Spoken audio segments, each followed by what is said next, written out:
Terima kasih Anda masih bersama kami di Live Update. Kita beralih ke informasi selanjutnya, Saudara. 9 korban warga Lampung diamankan terkait dugaan kasus human trafficking atau perdagangan orang. Mereka diiming-imingi bekerja di Singapura dengan mekanisme non-prosedural. 7 orang ini direkrut oleh seseorang mengatasnamakan agen penyalur tenaga kerja yang memiliki kantor di Lampung, Jawa Timur, dan juga Jakarta. Seorang korban diantaranya mengaku mengetahui pengumuman rekrutmen tenaga kerja dari teman dan media sosial Facebook. Informasi lebih lengkapnya akan disampaikan oleh rekan jurnalis kami. Dari Tribun Lampung ada Indra Simanjuntak. Halo Indra, silakan laporan Anda. Ya, halo Firda. Ya, silakan laporan Anda, Indra. Ya, jadi dari informasi yang kami terima dari Polda Lampung, kasus dugaan human trafficking ini berawal dari laporan masyarakat di mana ada 9 warga yang dikirim ke salah satu BLK di Ponorogo. Kemudian polisi melakukan penelusuran dan mendapati ke-9 warga asal Lampung yang tanpa dilengkapi dokumen-dokumen persyaratan sebagai PMI sesuai dengan Permen Kumham nomor 8 tahun 2004. Demikian, Firda.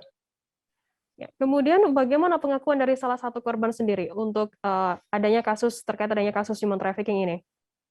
Ya, dari salah satu pengakuan korban yang kami wawancarai dengan inisial TA, korban ini tahu dari rekannya jika ada pekerja migran Indonesia untuk bekerja sebagai asisten rumah tangga di Singapura dengan gaji di atas 5 juta.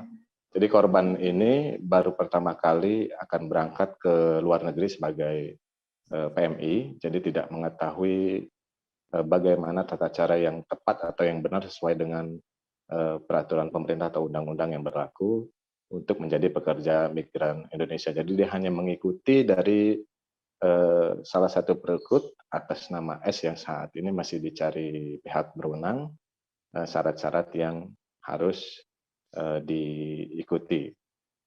Di antaranya membuat paspor wisata sebagaimana yang dianjurkan oleh perekrut, kemudian tidak ada juga rekomendasi dari Disnaker karena wawancara kami dan Disnaker, korban atas nama TA ini tidak tertera namanya untuk berangkat ke luar negeri. Demikian, Firda. Ya, kemudian apakah dari korban-korban ini juga sempat menyetorkan uang dalam jumlah tertentu kepada orang yang mengatasnamakan sebagai agen penyalur ini? Ya, memang sejauh ini korban-korban belum menyetorkan uang. Mereka mengurus seperti membuat paspor, cek medikal, berangkat ke Ponorogo, itu menggunakan uang sendiri.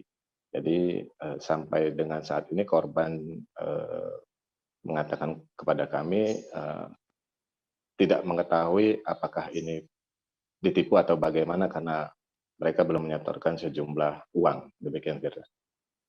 Baik, terima kasih rekan jurnalis dari Tribun Lampung, Indra Simanjuntak atas laporan Anda. Jangan lupa subscribe, share, komen, dan like ya.